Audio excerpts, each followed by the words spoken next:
front of me is Redmi Note 15 Pro, and today I would like to show you how you can turn on or turn off location.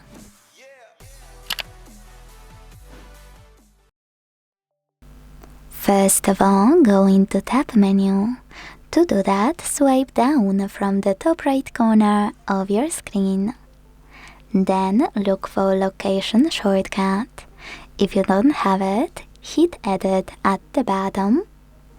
Look for it here, and once you find it, add it thanks to green button at the top right corner of it. Then go back to your tab menu, hold it, and place it wherever you want to. Once you finish, make sure to click on this check mark at the top right corner. Now click on your shortcut, and if it's gray, that means that location is off.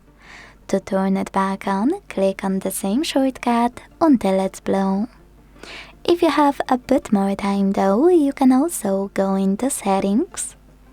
Scroll to access location section at the bottom and manage it thanks to this switcher next to use location services.